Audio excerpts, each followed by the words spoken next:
I love living here in the Great Smoky Mountains. If God lives anywhere, it's here, with all this wildlife and beauty. But you know what? My life was not always serene. Before I met David and Bianca, I was a small business owner. I had a cleaning business with about 40 employees at the time. Things changed. And what happened, like all companies, they looked for ways to save money, increase profits, which mean I had to go. And I struggled even at that time to keep people on, keep them employed. It was very challenging. I remember one day I got a knock at the door, and when I opened the door, the man was there from the electrical company saying, "Hey, you haven't paid your bill." I said, "Well, I'll tell you what, I got my checkbook in the car outside. Why don't we go out there and I'll just give you a check?" He said, "All right." So we walked out to the driveway, and I looked, and my car was gone. The bank had come and got it that morning. I looked at the man, I said, "My car is gone. It was here last night. It's gone now." And he said, "Sir, you look like a man with problems." And he turned off my electricity, and that was the end of that. I had a friend that gave me a car to use. It looked like it'd been in his family 4 generations, had a little paint left on it. And I used that car to get around, but I had a lot of stress, a lot of anxiety, panic attacks. You know, where am I gonna grow a business again? And of course, my credit was ruined, everything was ruined. So at that time, when I started thinking seriously about finding a company. And I went in search for a company. I wanted to find products that people could relate to and were highly consumable, products they would buy every month. And that's what I finally found David Lisenby's company. And I was very sold on the products. The only challenge was I didn't have any money to get started.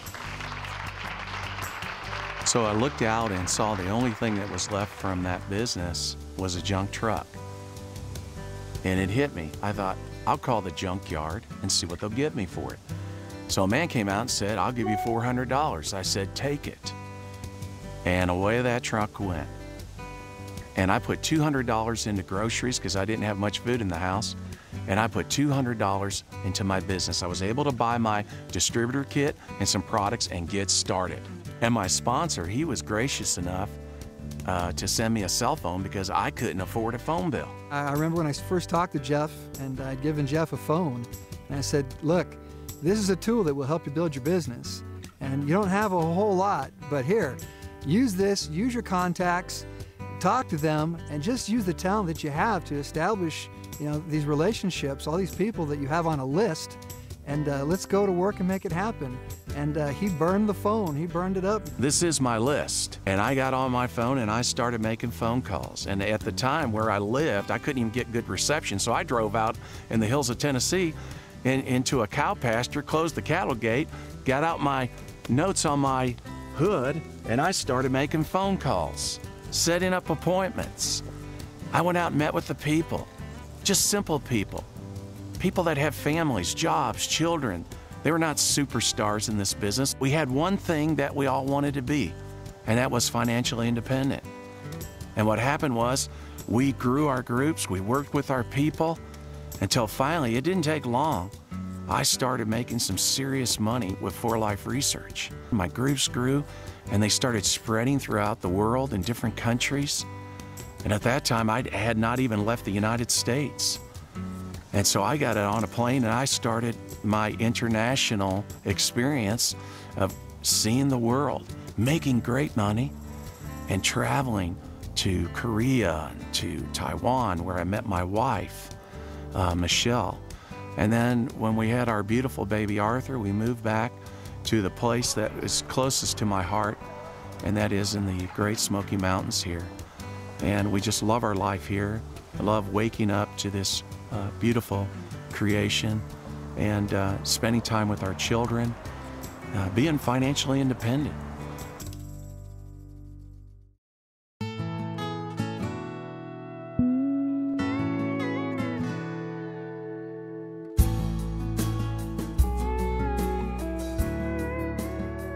And all this happened because I made a decision. I made a choice. I could have stayed back on that porch and said, "What am I going to do? I'm broke. I lost my business. I'll never be able to take it beyond this." I'm ruined forever. But I decided to think, what can I do? And when I saw Ford Life, I said, now I've got a choice. So really, when you look at my success, it all began with just a few things. And that is a junk truck, a contact list, a cell phone, and pure passion to want to be successful. I had to make that decision, and I had to take action. And in doing that, that led me to freedom. Freedom, not just money, but freedom. To be able to own my life, to be able to spend my life with my family, not away from my family, but with them. That's real freedom.